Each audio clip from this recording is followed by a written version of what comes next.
여러분 반갑습니다. 이번 시간 우리는 교과서 126쪽 열강의 경제 침탈이 가속화되다. 개항 이후 나타난 경제적 변동의 양상을 함께 배우겠습니다.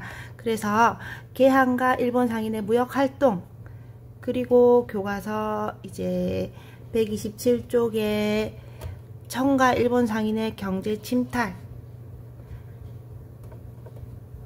자 128쪽에 열강의 이권 침탈,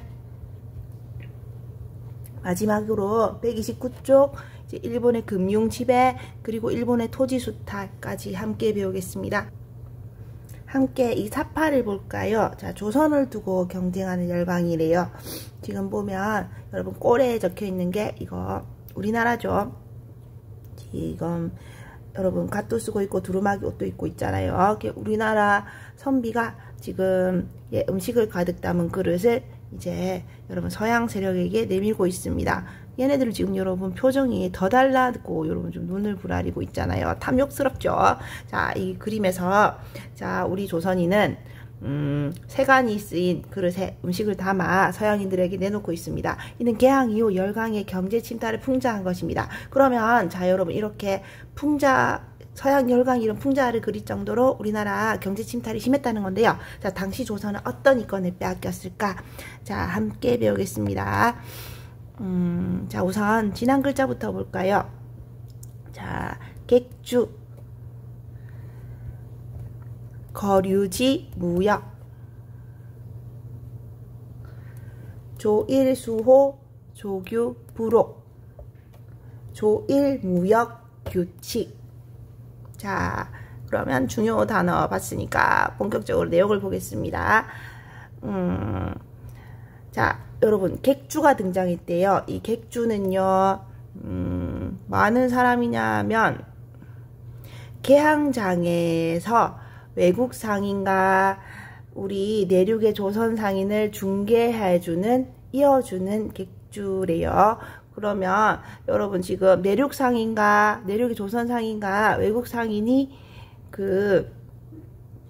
함께 여러분 이렇게 접촉할 수가 없으니까 중간에서 중개해주는 업무를 담당해서 돈 버는 사람인 객주가 등장했다는 거잖아요.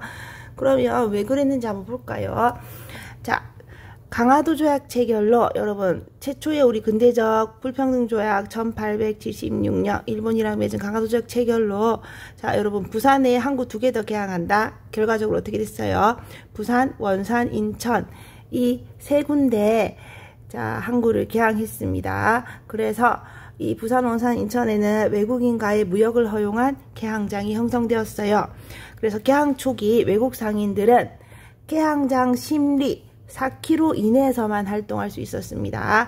그래서 여러분 부산에 자 부산 중심지에서 심리 4km 이내에서만 활동, 원산의 중심지에서 심리 4km 이내에서만 활동, 인천의 중심지에서 심리 4km 이내에서만 활동할 수 있었어요. 그래서 여러분 우리나라가 자 우리나라에 지금 자 부산에서 4km, 또 원산에서 4km, 인천에서 4km 만 이렇게 외국 상인이 활동할 수 있었다. 그러면 이 내륙은요, 자 우리 자 조선 내륙은 외국 상인이 들어갈 수 있다 없다? 그럼 4km 바깥이니까 들어갈 수 없죠. 그래서 자 조선 내륙 상인과 지금 개항장 심리 이내 4km 이내에서 활동하는 외국 상인을 이어주는 누가 짭짤하게 재미를 봤다? 객주가 자 중개업을 하면서 짭짤하게 돈을 벌었다는 겁니다.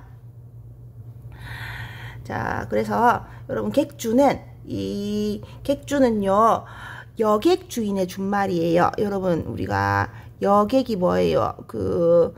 여행하는 손님들이잖아요. 여객 주인. 그래서 여행하는 손님들을 대상으로 일을 하는 주인이라는 것인데요. 그러니까 여관 주인. 여러분 여관 숙박업도 하고요. 그리고 물품도 보관해주는 여러분 창고도 가지고 있었어요. 그래서 창고도 있었으면 창고업도 했어요. 그래서 자 여행객을 상대로 하는 여관 주인인 객주는 자 중개업을 하거나 바로 우리 외국 상인과 내륙의 조선 상인 중개하는 중개업을 하거나 또 물건을 담보로 돈을 빌려주고 상인들의 물건을 담보로 돈도 빌려주고 그리고 언제까지 이 돈을 지급하겠습니다는 약속 증서인 어음을 할인해 주는 등 금융 업무에 종사하면서 성장했습니다. 그래서 개항 초기 우리 조선은 그 개항장 심리 이내에서만 외국 상인이 활동할 수 있으니까 무엇을 매개로 여러분 자 내륙의 조선 상인과 중개해주는 객주를 매개로 다른 나라와 거래하는 무슨 무역을 했다? 거류지 무역을 하였습니다. 그래서 여러분 거주하면서 머무는 곳 외국인이 거주하면서 머무는 곳이 개항장이잖아요. 근데 개항장 내에서만 거주하고 머무를 수 있으니까 개항장 바깥에 이제 내륙의 조선 상인들을 이어주는 객주가 활발하게 활동을 했고 그래서 여러분 개항 초기 조선은 어떤 무역이다? 거류지 무역이다.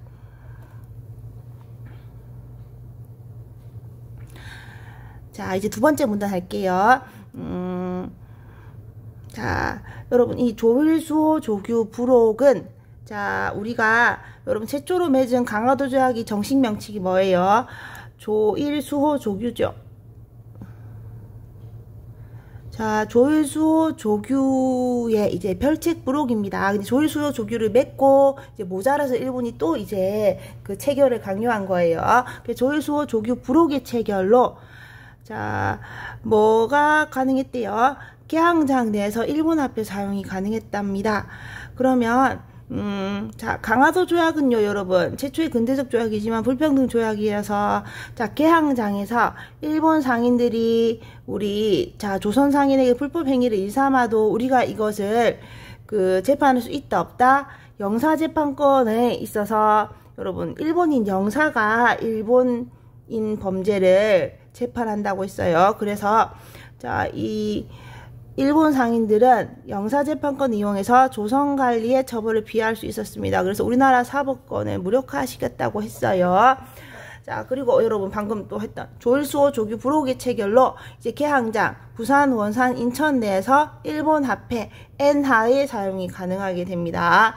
그럼 여러분 오늘날로 치면 오늘날 우리 그 부산에서 부산 뭐 시장 뭐 여러분 자갈치 시장 이런 데서 뭐 쓸 수 있는 거예요. 부산 편의점 이런 데서 일본 돈 바로 쓸 수 있다는 겁니다.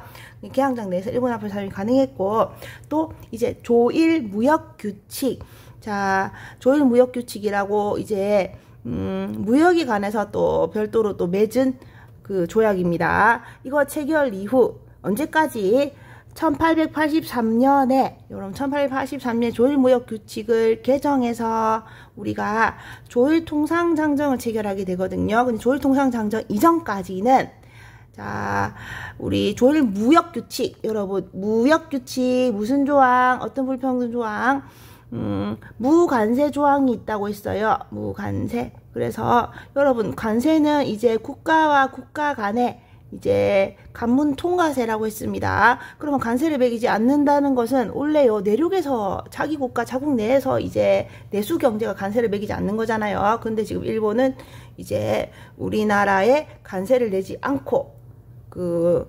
수출입을 했다는 겁니다. 그래서 조일 무역규칙 무관세 조항 언제까지 1883년까지 바로 이 조일통상장정으로 개정할 때까지 이제 조일무역규칙으로 일본 우리나라에 관세를 내지 않았습니다. 그럼 이 시기 일본 상인은 자 우리나라에 어떤 물건을 수출했냐면 여러분 일본은요 그 1854년 미국 페리 제독이 이제 오면서 일본이요 미국에 개항을 하게 되거든요. 개항하게 되고 1868년에 여러분 그거 이제 일본의 근대화 개혁인 바로 그 메이지 유신이 일어나요. 그래서 1868년에 이제 완전 서구식으로 바꾸자 하면서 이제 공장 돌리고 하는데 초기예요. 그러니까 일본도 우리나라에 갖다 팔 게 없습니다. 공장 돌리는 초기여서. 그래서 일본 상인은 어디 걸 갖다 파냐면 영국 여러분 산업혁명 최초로 성공한 영국의 그 공장에서 찍어내는 면직물을 싸게 사서 이것을 어디에 갖다 대파는 조선에 비싸게 대파는 중개무역으로 큰 수익을 얻었어요. 그래서 일본은 당시 이제 산업, 이제 여러분 공장, 이제 여러분 근대식 기계공업 이런 거 초기여서 갖다 팔 게 없어서 영국산 면직물을 싸게 사서 이 조선에 비싸게 파는 중개무역으로 큰 수익을 얻었습니다. 그리고 그 자금으로 자, 우리나라에 이제 영국산 면직물 비싸게 팔아서 번 돈으로 우리나라에 뭐를 사갔다? 쌀과 콩 등의 곡물을 대량으로 구매해 갔어요. 그러면 왜 이거 사갔나? 일본도 농사 짓는 거 아니에요? 자, 근데 일본은 지금 이제 뭐예요? 이제 여러분 근대적으로 이제 공장제 뭐 기계 공업을 시작하게 됐잖아요. 공장에서 기계 돌리는 거. 그러면 자, 기존에 여러분 농사짓던 농민들이 다 뭐가 됐어요? 일본에 이제 자, 도시로 가서 그거 공장에서 일하는 이제 속칭 뭐 공돌이 공순이가 됐잖아요. 그럼 이 사람, 그럼 여러분 농민들이 이제 공장에서 일하는 노동자가 되었습니다. 자, 노동자가 되면 자, 여러분 쌀 생산량이 어떻게 돼요? 그 농민의 수가 줄어드니까 쌀 생산량이 줄어들죠. 자, 쌀 생산량이 줄어들면 쌀값은 어떻게 돼요? 쌀값은 쌀이 귀해지니까 오르죠. 자, 쌀값이 비싸지면 여러분 생활 물가가 오르니까 이 노동자들에게 저임금을 지급하면 노동자가 당장 쌀도 사 먹을 수 없잖아요. 근데 노동자에게 저임금을 지급해야만 어떻게 돼요? 그 이제 생산 원가가 절감돼서 결과적으로 여러분 그거 이제 저렴한 가격 경쟁력이 있는 그런 공장 물건을 만들어낼 수 있죠. 그래서 노동자에게도 월급을 적게 줘야 되는데, 임금을 적게 줘야 되는데, 근데 쌀값이 비싸면요, 임금을 적게 줄 수가 없잖아요. 그러니까 어떻게 한 거예요? 자, 일본에 쌀이 귀해지니까 일본에 이제 농민들이 다 공장에서 일하게 돼서 쌀이 귀해지니까 그 쌀을 부족한 여러분 식량을 어디서 우리나라에서 대량으로 구매해서 이제 그 일본 시장에 갖다 풀므로써 쌀값을 안정화시켜서 노동자의 저임금을 유지할 수 있게 해준 겁니다. 그래서 자, 우리나라 쌀과 콩 등의 곡물을 대량으로 구매해 갑니다. 그 결과 우리 조선은 어떻게 돼요? 쌀값이 올라서 많은 사람들이 고통받았어요. 근데 우리나라 사람들도 여러분 다 농사 짓잖아요. 하지만 그 소장료를 여러분 그 주로 농민들이 자기 땅에 있는 게 아니고 지주의 땅을 빌려서 농사를 짓잖아요. 그런 사람을 소작이라고 하는데, 소작한다고 하는데, 소작료가 지주한테 2분의 1, 수확량 2분의 1 정도 지급해요. 그러면 여러분, 절반을 이제 지주한테 그 소작료로 주면 나머지 이제 절반으로 먹고 살아야 되는데, 이게 부족해서 봄철에 이미 식량이 떨어져서 춘궁기 이런 거 겪잖아요. 그러면 어떻게 돼요? 내가 농민이지만은 쌀을 사 먹어야 된단 말이에요. 그런데 쌀값이 너무 올라서 사 먹을 수가 없어요. 그리고 여러분 항상 그거 뭐더라, 짬짬이, 농사짓는 짬짬이 뭐 그거 여자들은 딱 뭐 합니까? 열심히 집에서 길쌈 이렇게 해서 면포를 짜잖아요. 그거 뭐 마라든지 아니면 면직물요, 이런 거 짜는데, 그 농촌의 부업이었다 그 농촌의 면직물 산업은 어떻게, 면직물 수공업도, 그러니까 농가의 부업인 면직물 수공업도 뭐가 들어와서 영국에서 이런 공장에서 돌리는 싼 면직물이 들어와서 농촌에 이제 면직물, 이걸 뭐라고 하냐면 여러분 우리나라 토착 면직물 사업, 토포 산업은요 어떻게 돼요? 초토화 되는 거죠. 망하는 거죠. 다 영국산 면직물 이거 사서 쓰면 되잖아요. 싸니까 공장에서 마구 찍어내는 거니까. 농촌의 면직물 수공업도 큰 타격을 받았습니다. 그래서 자, 농민들은 자기가 농사 지으면서도 쌀값이 비싸서 사 먹을 수가 없고, 그 부업으로 이제 가내 수공업을 했던 면직물 수공업도 이제 여러분 영국산 면직물의 가격 경쟁력이 그 가격 경쟁력이 이제 안 돼서 안 팔려서 이제 여러분 그 농촌의 면직물 수공업도 큰 타격을 입어서 결국 이제 조선의 농민들은 그냥 길거리에 남게 됐다는 말이에요. 자, 그렇게 한 게 인천 제물포항의 모습이랍니다. 자, 넘어가 보겠습니다. 자, 이제 여러분 다시 이제 두 번째 교과서 127쪽입니다. 자, 지난 글자부터 읽어볼까요? 핵심 단어. 조청, 상민, 수륙, 무역, 장정. 여러분, 조청, 상민, 수륙, 무역, 장정. 이거요. 아주 친밀하죠? 그리고 또 뭐, 조일, 통상, 장정. 여러 기억력 좋은 친구들은 방금 여러분 1883년까지 조일 무역 규칙 적용이었는데 83년에 뭐를요? 우리가 조일 통상 장정을 체결했다고 했잖아요. 그럼 같이 한번 보겠습니다. 자, 여러분 조청, 상민, 수륙, 무역, 장정은 무슨 결과 체결이에요? 자, 기억이 나실라나? 1882년 무슨 년이에요? 이모년에 바로 99인들이 난을 일으켰죠. 이모군란 결과로 이제 청과 우리가 이제 여러분 무역하는 그런 그 조약을 맺었는데요. 왜냐면 이제 여러분 지금 그 중국도 청나라도 뭐예요? 양모운동으로 기계 만들잖아요. 기계로 이제 공장제 기계공업 하니까 우리나라에 팔아먹으려고 이제 그거 수륙 무역 장정 체결을 강요했잖아요. 그게 조청, 상민, 수륙, 무역 장정이 체결되면서 자, 결과로 어떻게 됐다? 청상인은 허가를 받으면 조선의 개항장 밖에서 활동할 수 있었습니다. 청상인은 뭐를 받으면? 허가를 받으면 조선의 개항장 밖에서 활동할 수 있었다. 이건 여러분 교과서 보시면 교과서 여기 보세요. 자, 밑에 조청, 상민, 수륙, 무역, 장정. 아까 허가를 받으면 청상인은 내륙에서 활동할 수 있었다. 한번 볼까요? 자, 조선 상인은 베이징에서, 청해 상인은 양하진과 한강나루터 양하진과 사대문안 한성에 들어가서 영업소를 개설할 수 있도록 허락하는 경우를 제외하고, 그러면 여러분 청해 상인은 뭐는 허락받았다는 거예요? 양하진과 한성에서 뭐를 한다? 영업소를 개설할 수 있다는 것은 허락받았다는 겁니다. 이걸 제외하고는 화물을 내륙에 운반하여 점포를 차리는 것을 금지한다. 양하진, 한성 외에는 이제 화물을 내륙에 운반해서 점포를 차리는 것을 금지한다. 만일 필요한 경우 각각 자기 측 상무위원에게 제기해야 하고 상무위원은 증명서를 발급해준다. 와, 여러분 말이 무슨 베베 꼬고 있는데 지금 보시면 자, 이거 화물을 내륙에 운반하여 점포를 차리는 것을 금지한다. 금지하는데, 그런데 여러분 만일 필요한 경우에는 각각 자기 측 상무위원에게 제기해야 되고 상무위원은 증명서를 발급해 준다. 그런데 여러분 보세요. 지금 이게 화물을 내륙에 운반해서 점포를 차리는 걸 금지한다고 했잖아요. 금지한다는데 근데 단서조항이 뭐예요? 만일 필요한 경우에 상무위원 측에 제기하면 상무위원은 증명서를 발급해 준다.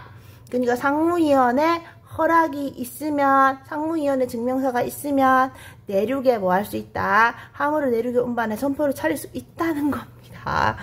그러면 자, 여러분 청나라 상인인 한성과 양하진에서 영업소를 개설할 수 있고 플러스 뭐도요? 만일 필요한 경우에는 우리 그 조선 측 상무위원에게 증명서를 발급받으면 화물을 내륙에 운반하여 점포를 차릴 수 있다는 겁니다. 그러면 여러분 청나라 상인, 그러니까 속칭 왕서방이 우리나라 상무위원에게 내륙에 화물을 운반해서 점포를 차리고 싶어요. 증명서를 발급해 주세요. 허가해 주세요. 라고 여러분 하면 이거 상무위원이 이를 거부할 수 있을까요? 없죠, 여러분. 지금 우리는 그 1636년 병자호란 이후에 쭉 뭐예요? 그 청나라의 종속국이잖아요. 청나라의 종속국이고 우리가 4대로 이렇게 지극하게 4대하는 나라인데 지금 또 1882년 이모년에 최고 집권자 민비가 그거 이제 민비 자기 장례식까지 치렀잖아요. 근데 도로 어떻게 해서 그 경복궁에 컴백했어요? 그 바로 청나라 그 군대 자기 민비가 청나라군 불렀잖아요. 불러서 위안스카이가 여러분 3,000명 청군인 데리고 와서 경복궁에 있는 99군인들 싹 진압하고 또 누구 잡아갔어요. 자기 시아버지 흥선대군 잡아갔잖아요. 그래서 민비가 여러분 다시 집권하게 됐죠. 그럼 우리나라에서 가장 여러분 그거 방귀 깨나 끼는 나라가 청나라라고요. 근데 청나라 상인에게 이거를 여러분 증명서를 우리나라 상무위원이 증명서를 안 준다? 그럴 수가 없죠. 그러니까 뭐예요? 결국요. 청나라 상인이 내륙까지 다 이렇게 다 돌아다니면 장사할 수 있다로 이게 되는 겁니다. 그렇게 해석이 돼요. 그래서 자 보시면 청나라 상인은 아까 여러분 사조 보니까 여기 조청 상민수를 무역장전 보니까 근데 금지한다. 하지만 만일 이제 필요시에는 상무위원회 증명서를 받으면 돌아다닐 수 있다. 그러니까 허가를 받으면. 근데 이거 허가 안 해줄 수 없는 분위기. 허가 당연히 해줄 수밖에 없어요. 그래서 허가를 받으면 조선의 개항장 밖에서 활동할 수 있었대요. 그러면 결과적으로 여러분 뭐예요? 이거 뭐 필요 없이 그냥 청나라 상인이 어디서 조선의 개항장 밖에서 조선 내륙에서 마구마구 활동한다.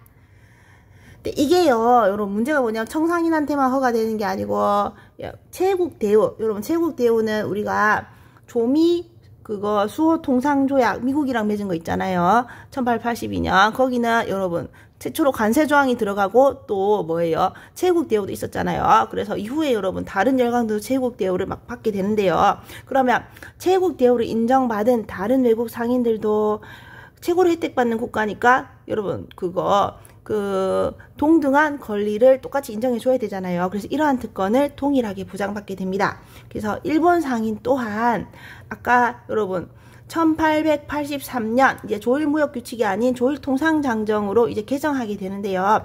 조일통상장정에 자 우리가 여러분 미국이랑은 1882년 조미 수호 통상 조약 맺었습니다. 조미수호 통상조약에서 교과서 여러분 지금 104쪽에 있는 내용인데요.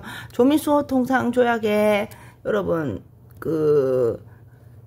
우리가 아까 조일 무역규칙에 무관세 조항이잖아요. 근데 여러분 관세 조항이 있습니다. 그런데 여러분 듣도 보도 못한 뭐가 있어요. 지금 이거 권리 또는 특혜를 허가할 때 이와 같은 권리 특권 및 특혜는 미국의 간민상인에게도 무조건 균점된다. 이거 체해국 대우가 또 있다고 했어요. 기억나죠? 그래서 1882년 조미수호 통상조약으로 여러분 관세조항이랑 뭐요? 체해국 대우 미국이랑 우리가 맺었잖아요. 그래서 그 영향으로 어떻게 됐다고요? 1883년 이제 조일 무역규칙을 이제 개정해서 새롭게 조일 통상장정을 체결했는데 조일 통상장정에는 여러분 앞에 1년 전에 맺은 조미수호 통상조약처럼 관세부가 조항이 있습니다. 하지만 자 무슨 불평등 조항, 체국대우 등의 불평등 조항 있어요. 그리고 여러분 이후에 할 텐데요. 오늘은 이름만 들으세요.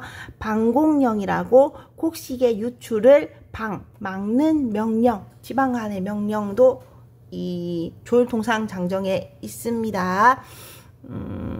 그래서 자 여러분 일본 상인 또한 자 1883년 자 체국대우를 규정한 조일통상장정 체결 이후에는 일본 상인도 같은 혜택을 누려서 내륙의 일본 상인들이 조선 내륙의 일본 상인들을 돌아다니는 겁니다. 그럼 여러분 조선 상인들이 조선 내륙의 일본 상인들이 돌아다닌다. 그리고 여러분 자 83년부터 돌아다닌다. 82년부터 누구 돌아다녔어요? 청나라 상인 막 돌아다녔죠 내륙에. 그러면 자 여러분 개항장 내에서 이제 개항장 심리 4km 내에서만 거류지 무역을 했잖아요. 원래 개항장 심리 4km 이내에서 활동할 수 있었던 여러분 개항 초기에는요. 이때는 객주가 외국 상인과 내륙 조선 상인을 중개해줘서 이제 짭짤하게 돈벌이를 했는데 이제 어떻게 된다 여러분? 객주가 중개업을 해서 돈을 버는 이런 재미를 보는 시기가 이제 끝나버렸죠. 객주가 몹시 심으로 객주가 이제 여러분 영 밥벌이가 시원찮게 되었어요. 자 이제 여러분 두 번째 문단 할게요. 그러면 이제 여러분 자 1882년 조청 상민 수령 무역 장정, 1883년 조일통상 장정 이후 이제 청과 일본 상인은 본국의 적극적인 지원을 받으면서 상권을 넓혔습니다. 특히 여러분 제일 우리나라에서 콧방귀 끼는 나라가 청이죠. 청은 여러분 아까 82년 이모군란도 민비가 충주 장원에 도망가 있던 민비가 SOS 청한테 그 청에서 청이 와서 싹 진압해 줬잖아요. 이모군란도 진압해 주고, 그리고 여러분 1884년 갑신정변도 누가 진압해 줬어요. 갑신정변도 청이 진압해 줬잖아요. 그러니까 청이 자 여러분 이모군란 이후 강화된 정치적 영향력과 우세한 자금력을 바탕으로 조선의 상권을 장악해 갔습니다. 그 결과 1890년대 초반에는 조선에 대한 청과 일본의 수출 총액이 비슷해집니다. 그래서 보시면 여러분 1882년 이모군란으로 이제 위안스카이 청의 3,000명 군대가 진압해줬잖아요. 그 뒤로부터 기세가 등등해져서 85년에는 이제 뭐예요?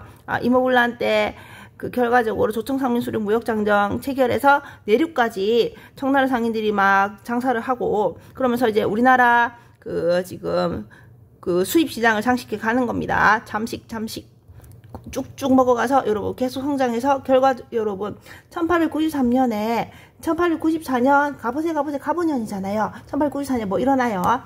청일전쟁 일어나죠. 청일전쟁 일어나는데 청일전쟁 1년 전에 어떻게 돼 있어요 지금 여러분? 청나라 상인이 우리나라 수입액에 그거 청나라 비율이 몇 프로나 된다 여러분? 거진 절반 49%나 되죠. 지금 일본 우리나라를 더 먼저 개항했음에도 불구하고 점점 여러분 수입액을 빼앗겨서 시장을 빼앗겨서 결국 여러분 지금 절반에서 떨어질 위기에 처했잖아요. 처했는데 청일전쟁에서 어떻게 돼요 여러분? 일본이 계속 승기를 잡으면서 다시 뭐예요? 일본이요 시장을 장악하기 시작하고 결과적으로 여러분 어떻게 돼요? 청나라가 나중에는 아예 그 1895년 청일전쟁 지면서 여러분 청나라가 우리나라 수입액 규모가 확 줄어들게 되겠죠. 그래서 그러나 청일전쟁에서 일본이 승리함에 따라 자 1895년 우리 조선을 두고 중결전쟁에서 승리했죠. 그래서 일본 상인의 세력이 다시 강화됩니다. 자 그럼 이 시기 일본에서는 이제 여러분 80년대는 다릅니다. 일본은 자 이제 1868년 메이지 유신 이후에 이제 공장제 기계공업이 이제 발달을 해서 이제 자국에서 섬유공업 발달해서 일본 상인들은 자국산 일본산 면직물을 자 일본산 공장에서 찍어낸 면직물을 조선에 들여와서 팔았어요.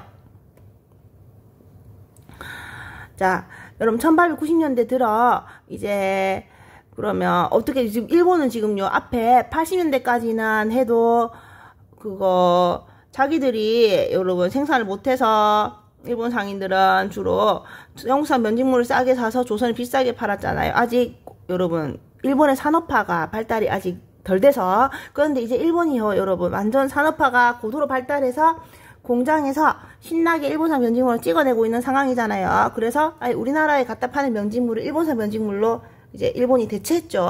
대체했으면 일본 사람들은 거진다 이제 뭐한다? 공장에서 열심히 일하고 있어요. 그래서 자 1890년대 들어 일본으로 우리나라 쌀이 일본 노동자들이요 그 먹을 쌀로 우리나라 쌀이 대량 수출되는 겁니다. 대량 수출돼서 쌀이 귀해져서 조선의 쌀은 귀해졌잖아요. 쌀값이 크게 올랐습니다.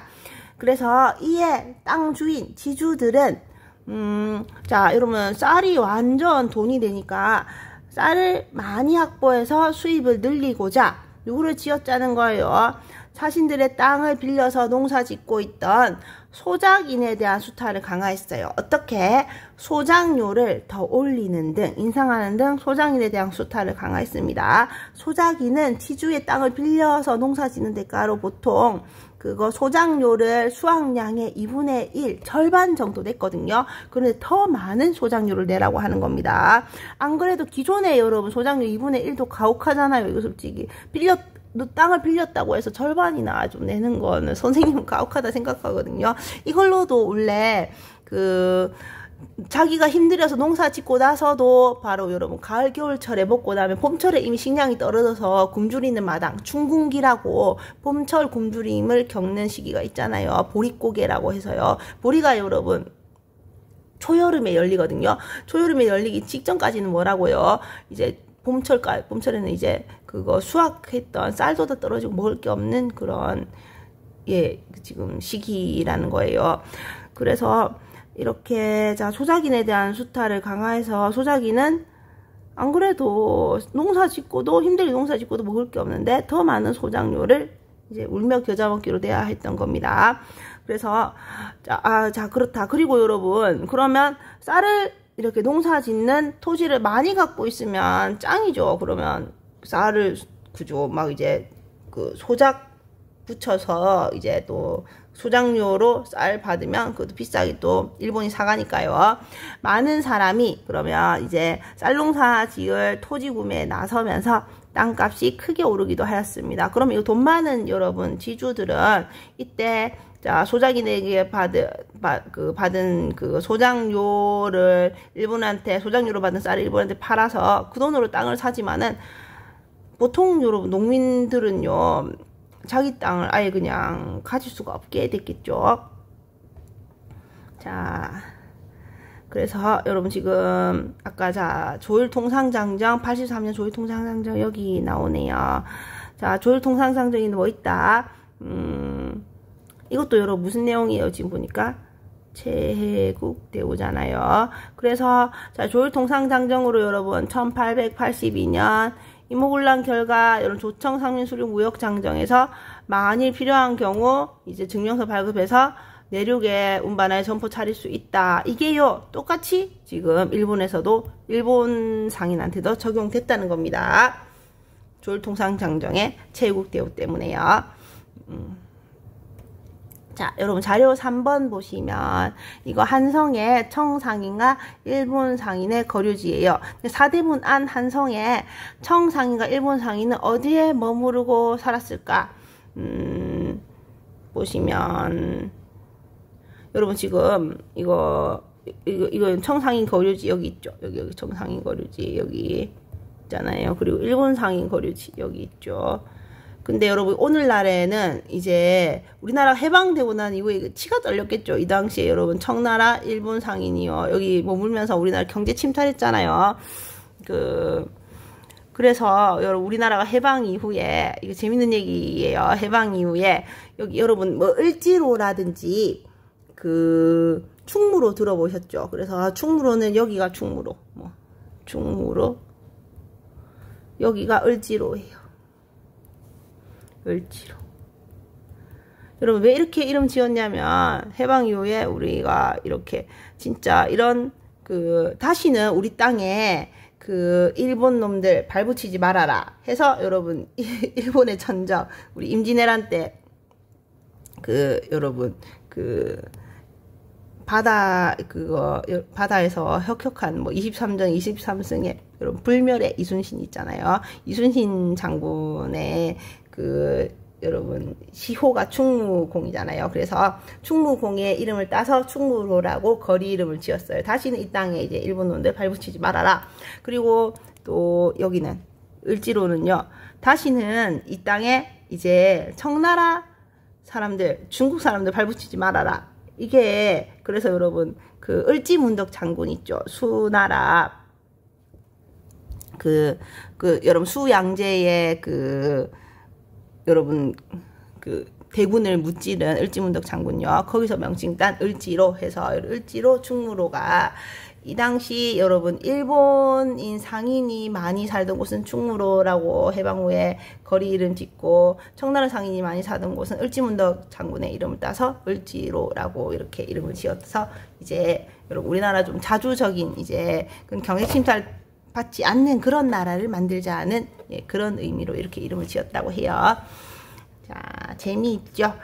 자, 그러면 여러분 지금 이거 자 1번은요 학교 수업 시간에 하도록 하겠습니다. 자, 넘어가서 이제 열강의 이권 침탈할게요.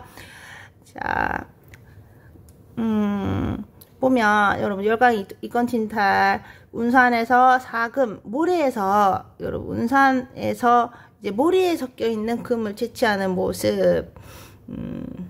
이거 봐봐. 여러분 너무 잔인하죠. 철도를 파괴한 혐의로 한국인을 처형하는 일본군. 뭐 철도 파괴했다고 지금.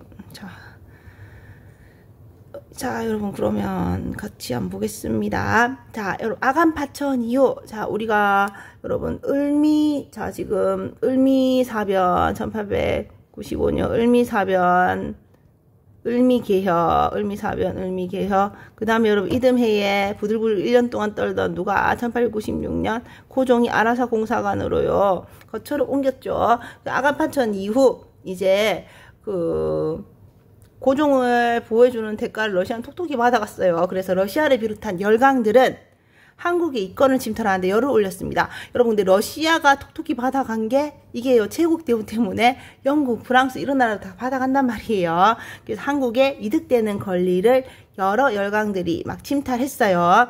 이들은 제국 대우 조항을 내세우며 철도 부설권, 광산 채굴권, 삼림 채벌권, 이게 나무 벌채할 수 있는 권리예요. 그 다음에 해운, 업, 전기 등의 이권을 가져갑니다.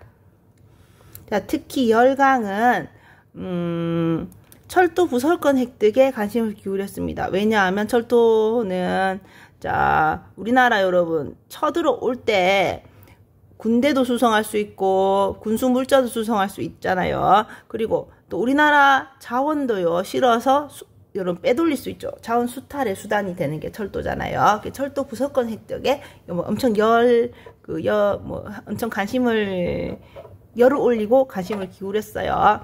그래서 자 여러분 미국은 뭐를 얻었대요? 경인선 부설권, 프랑스는 경의선 부설권을 얻었습니다. 이후 일본은 미국으로부터 경인선 부설권을 사들이고 경부선 부설권을 획득했대요.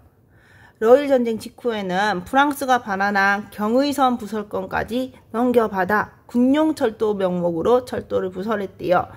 자 여러분 지금 보시면 미국이 경인선 부설권, 여러분 경인선이니까 어딜까요? 경은 서울경이에요. 이는 인천. 서울과 인천 사이 철도 부설권을 미국이 획득했다. 여기 보시면 자 서울과 인천 사이 철도 부설권 누가? 여러분 경인선 미국이 획득했다. 자, 그 다음에 프랑스는 경의선 부설권. 여러분 의로 시작되는 도시 뭐 있어요? 의주 있잖아요. 여러분 선조가 여차하면 명나라로 아예 망명가 버리려고 임진왜란 때 여러분 의주까지 도망가서 이제 명나라에게 원군 요청했잖아요. 그 의주다. 그런데 자 프랑스는 그럼 서울과 의주를 잇는 선이라는데 보시면 자 한성에서 어디까지? 자 의주는 의주인데 무슨 의주예요? 신의주죠. 신의주는 뭐냐면 일본이 이때 만든 계획도시인데 기존의 의주가 조선의 전통적인 도시잖아요. 그 조선의 기존 여러분 기존 토착 세력들이 있죠. 근데 얘네들한테 이권 주기 싫어서요. 새롭게 만든 계획도시가 신의주입니다. 치사하죠. 자, 신의주. 그래서 서울과 여러분 신의주를 잇는 그 철도 철도선이 뭐다? 경의선. 자, 경의선. 그래서 여러분 처음에 프랑스가 경의선 부설권을 얻었습니다. 근데 이후에 일본은 다 끝은 여러분 다 일본이 다 있거든요. 일본은 누구로부터? 미국으로부터 경인선 서울 인천 부설권 사들이고 또 자 일본이 어디 부설권도 획득했다. 경부선 부설권도 획득했다. 일본이 서울 한성에서 어디까지? 부산까지 있는 경부선 부설권도 획득했습니다. 러일전쟁 직후에는 러일전쟁 1904년, 1905년 이거 여러분 러일전쟁이 우리 조선 먹기한 최종 결승전이잖아요. 그래서 1905년 결국 이제 러시아한테서 이긴 일본은 일본이 뭐 여러분 일본이 러일 전쟁 이기는 바람에 1905년 우리나라 이제 뭐도 빼앗겨요. 을사늑약으로 외교권도 빼앗기고 하잖아요. 그래서 실제적으로 여러분 을사년에 우리나라가 망했다고 생각했던 그 우리 선조들이 조상님들이 막 을사의병 이런 것도 일으키고 했거든요. 외교권이 없는 나라는 나라가 실제로 망했다고 봤으니까요. 그래서 자 러일 전쟁 직후 러일 전쟁이 요이 딱 일어난 직후 1904년에는 자, 프랑스가 반환한 경의선 부설권까지 넘겨받아. 이게 여러분, 경의선 부설권이 시작은 프랑스가 했지만, 러일 전쟁 직후 누구한테 넘어갔다? 보시면, 일본한테 넘어갔죠. 일본이요, 마저 다 이렇게 완성을 한 겁니다. 자, 일본한테 넘은 거, 그 경의선 부설권이 넘겨받아.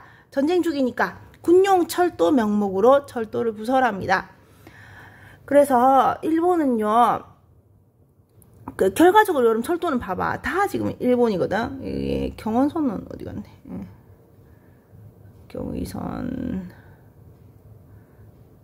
보시면 이건 자 여러분 봐봐. 그리고 여러분 러일 전쟁 중에 일본이 뭐도 해요. 지금 그거 서울에서 어디요?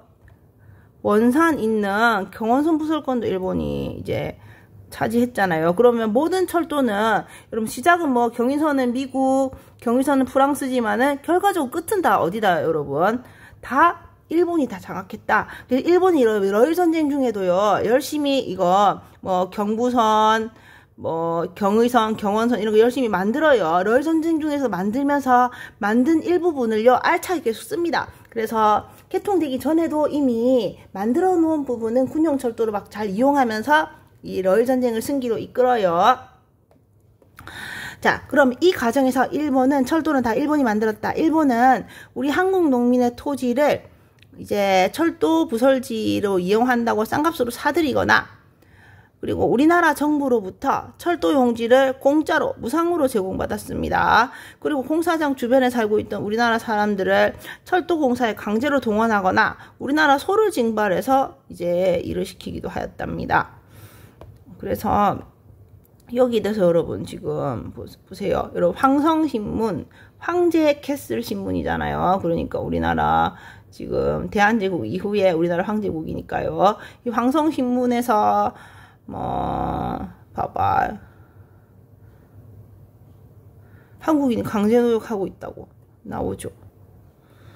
그래서 뭐 면적 수십 배에 대한 토지 약탈하고 한국을 강제로 동원해서 낮은 임금으로 착취. 그래서 여러분 그 철도역 부지와 철도 노인 지역 집과 토지를 가진 한국인들을 이를 일본에 싸게 넘겨줘야 했다. 그래서 공사장 주변 주민과 일부 의병들이 기차에 돌을 던지거나 정거장을 습격해 일본을 저항했다. 그렇게 되면 어떻게 됐어요? 러일 전쟁 중 철도를 파괴하다 잡힌 한국인들 비적으로 취급돼서 그러니까 도적대로 취급돼서 이렇게 사형 선고받는 거 진짜 잔인하죠. 자. 그리고 여러분 열강은 우리나라 자원도 침탈했습니다. 자, 미국이 여러분 오늘날 북한 운산에 금강 채굴권을 따냈어요. 이게 여러분 엄청나게 금이 진짜 많이 나왔대요. 우리나라 헐값에 넘겼는데 미국은 여기 여러분 금 채굴량이 어마어마했대요. 이거 여러분 우리나라가 이걸 우리 대한제국이 개발했으면 진짜 돈 걱정 없이 그 재정 자립을 이룰 정도의 많은 금이 있었어요. 그래서 여기서 봐봐 운산 금강이 여기 나오죠. 운산이 이 운산 금강에서 여러분 우리가 뭐 금은보화 이런 거 노다지라고 하잖아요. 노다지라는 말이 여기서 나왔대요. 그 운산 금강에서 이제 조선인 인부들이 막 금을 발견하잖아요. 발견하면 이제 미국인 관리자가 노터치 만지지 마라 하면서 이 금을 싹 자기가 챙겼겠죠. 그래서 금이 나오면 노터치 이러면서 금을 챙기니까 아 금은 보아가 노다진가 보구나 하고 이렇게 여러분 우리한테 잘못 알려졌다고 하죠. 그래서 노다지의 어원이 생긴 슬픈 이야기입니다. 자, 채굴권을 미국이 따내고 그리고 러시아, 독일, 영국 등도 이제 채굴 대우가 있으니까 강상 채굴권을 가져갑니다. 또 여러분 그 나무 벌채하는 거 삼림 채벌권은 러시아가 독점하고 있었는데 러일 전쟁 이후에는 일본이 차지했습니다. 그래서 원래 처음에는 여러분 보세요. 러시아가 압록강, 두만강 삼림 채벌권.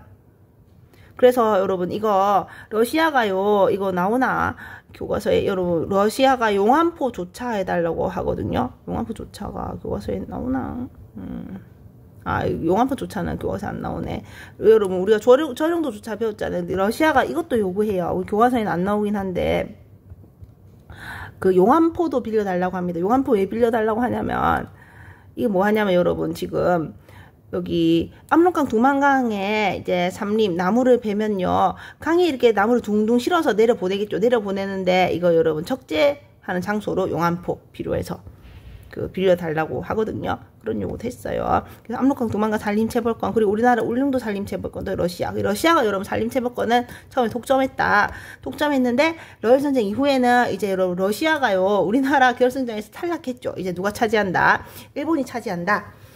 자, 열강의 이권 침탈로 생계를 이어받은 한국인들은 의병이나 활빈당 같은 집단을 만들어 항의하였다. 그래서 생계를 이어받는 우리 한국인들은 여러분 앞에서 그거 대한제국의 여러분 강무개혁도 이제 그 오히려 민중들을 수탈하는 걸로 막 작용해서 여러분 영학당, 할빈당 같은 단체들이 활동했다고 했잖아요. 마찬가지예요. 의병이나 여러분 그 기존에 아까 그 강무개혁 때부터 활동했던 할빈당 이런 집단이 예, 항의합니다. 그래서 아까 철도시설 같은 거 파괴하거나 기존 생활권 보장, 그리고 여러분 임금 인상, 아까 지금 보시면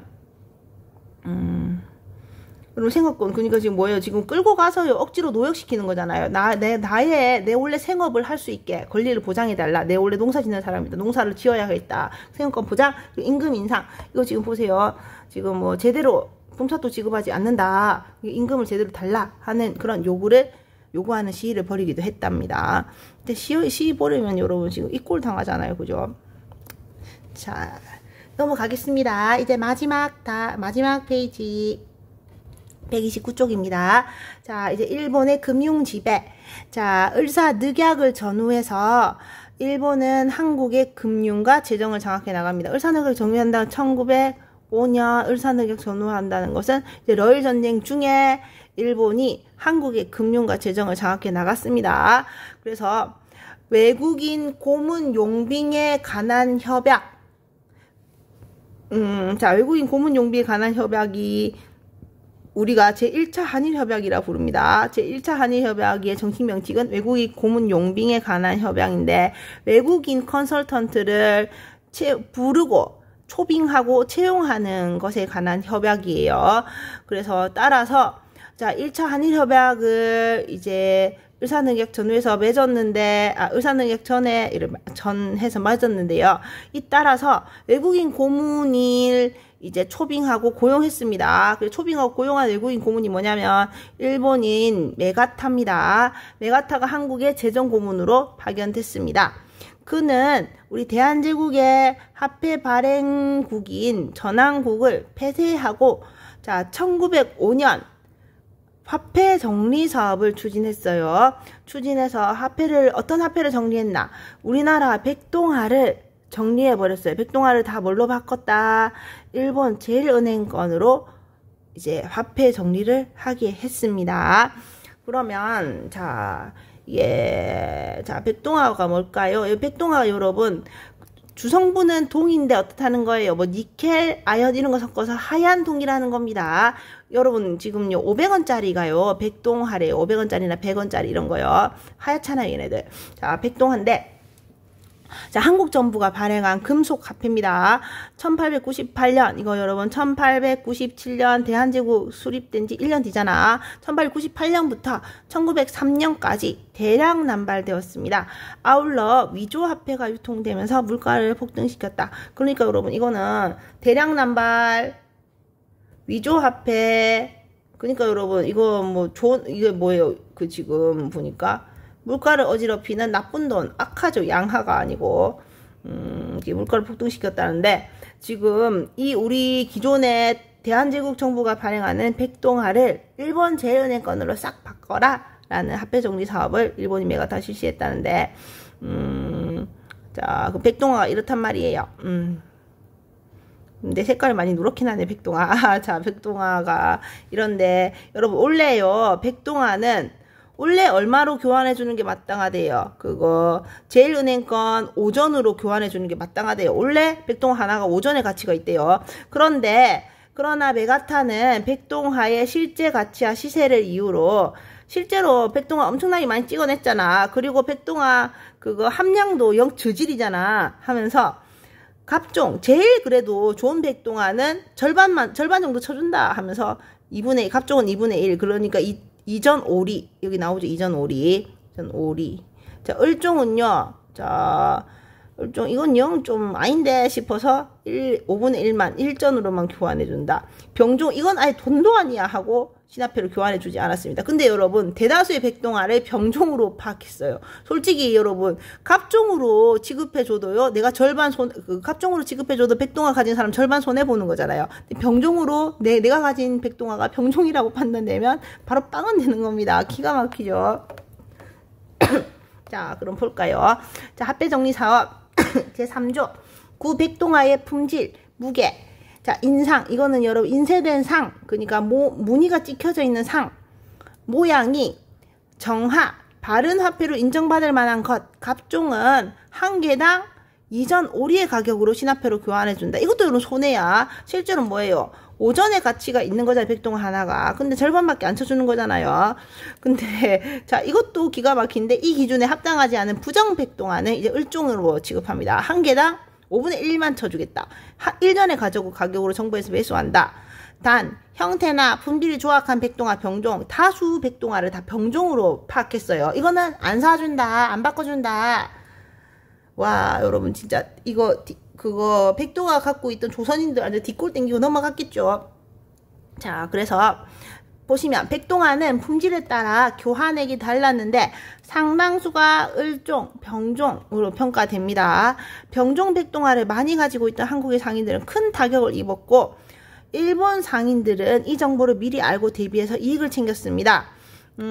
이거 여러분 일본 상인들은 이제 그거 화폐 정리 사업이 있을 거라는 걸 미리 일본 정부로부터 알았어요. 알아서 자기들은요 일부러 그거 백동화로 조선 상인들의 물건이나 조선의 땅 이런 걸 사는 겁니다. 그리고 백동화로 지급해요. 뭐 병종 백동화 이런 걸로 지급한단 말이에요. 그러면 자 영문도 모르고 이제 백동화로 거래했던 우리 조선 상인들, 조선 지주들은요 갑자기 화폐 정리 사업이 되면서 어떻게 돼요?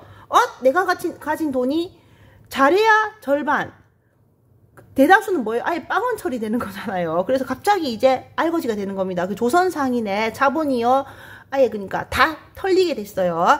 그래서 한국에 병종 백동화를 많이 가지고 있던 한국의 상인들 이미 여러분 그 일본 상인들이 얌체같이 병종 백동화로 이제 조선의 물건을 막 사갔어요.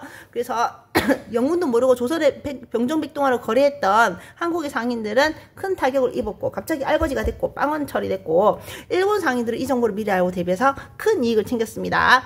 한편 대한제국 정부는 화폐 정리 사업에 필요한 자금 이거 화폐 정리 사업 이거를 시행하는데 들었던 자금은 이거 시행하는데 들었던 비용을 뭘로 조달했다? 일본에서 돈을 빌려서 일본 차관으로 조달해서 우리가 화폐 정리 사업으로 우리는 일본의 거액의 국가 채무, 거액의 국가 빚을 떠안게 되었습니다. 그래서 여러분 우리나라 상인들 거지되고 뭐 어떻게 됐다는 거예요? 우리나라 정부는 여러분 일본에 큰 빚을 짓게 됐다. 화폐 정리 사업으로. 그리고 여러분 일본 제1은행 건 이건 뭐냐면 일본의 여러분 본위화폐는 엔화거든요. 근데 일본 제1은행 거는 뭐냐면요. 일본 제1은행이라고 이제 우리나라에 분점을 냈던 일본의 그러니까 사기업, 사은행입니다. 일본 사은행인 제1은행에서 발행했던 돈을 이제 우리나라 돈 본위화폐로 쓴다. 이게 여러분 지금 화폐 정리 사업의 내용이에요. 자, 이제 일본의 토지 수탈입니다. 자, 일본인들은 상권이 개항장 밖으로 확대되면서 자, 일본인들 상권이 개항장 밖으로 아까 1883년 조일 통상장정으로 이제 그 체국대우 앞에 그래서 여러분 뭐가 그대로 소급 적용된다. 1880 그거 2년 조청상민수륙 무역장정에 여러분 내륙 그 상인들 내륙에서 상인이 다닐 수 있다는 게 적용 똑같이 되잖아요. 83년. 그래서 자, 일본인들은 지금 상권이 개항장 밖으로 확대되면서 고리대금 등의 방법으로 이제 개항장 밖으로 나다니게 되면서 우리나라 토지를 어떻게 샀냐면, 자, 여러분, 이자놀이 해서, 그러니까, 이제, 돈을 빌려주고, 고율의 이자 대출, 고율의 이자 대출금을 받아서, 이제, 우리나라 토지를 사들였습니다. 이거 여러분, 오늘날에도 그거, 스포츠 토토 이런 거, 여러분, 못된 선배들이 여러분한테 고율의 이자 대출 놀이 하잖아요. 고리대 이런 거 하잖아요. 일본인들이 이렇게 해서 한국 토지를 사들였어요. 특히, 군산, 나주 등 곡창지대 대규모 토지를 구입해서 농장을 경영합니다. 그럼 군산, 나주 둘 다 전라도에 있어요. 특히 나주는 전주, 나주 두 번째 가는 전라도에서 두 번째 가는 큰 도시예요. 그래서 나주 평야 있잖아요. 그리고 군산은 항입니다. 군산항으로 일본 전라도 쌀이 많이 일본으로 유출됐어요. 군산, 나주 등 곡창지대에 대규모 토지를 구입해서 이제 일본인들이 농장을 경영합니다. 일본 정부는 이를 배후에서 건장하고 이민법을 개정해서 일본인들의 이제 조선 이주를 도왔습니다. 러일 전쟁 이후 일본은 철도 부지와 군용지를 확보한다는 명분으로 대규모의 토지를 헐값에 사들였어요. 1908년에는 한국과의 합자로 이제 뭐를 설립하냐면 동양척식 주식회사를 설립합니다. 그래서 자, 개척하고 이식하는 주식회사입니다. 그러니까 토지를 개척하고 이제 사람들을 그러니까 사람들을 이민시켜주는 주식회사예요. 이 회사는 출자금 명목으로, 그러니까 이제 이 회사는요, 이제 여러분 여러분 나와서 이제 처음으로 문 여는 금액 명목으로 이제 회사를 처음 운영하는 금액 출자금 명목으로 제공받은 이제 대한제국 황실 소유의 토지를 한국으로 이주한 일본인들에게 싼 값에 판매했습니다. 그래서 자, 한국과의 합자로 동양척식 주식회사, 그러니까 우리나라의 토지를 개척하고 일본 사람들의 이민을 돕는 주식회사를 설립했습니다. 이 회사가 우리 여러분 대한제국 황실에 이제 회사를 여는 자금 명목으로 제공받은 황실 소유의 토지를 이걸를 일본인들에게 싼 값에 판매했다는 겁니다. 그래서 일본인들의 이주를 도왔다는 거예요. 자, 이제 여러분 그러면 끝내볼까요? 자, 다음 빈칸에 들어가 알맞은 내용을 써보자. 자, 1번 객주를 매개로 외국상인과 교류하는 무슨 무역? 유지무역. 2번 1905년에 여러분 뭐 정리사업? 화폐 정리사업. 자, 여러분 수고 많았습니다. 끝.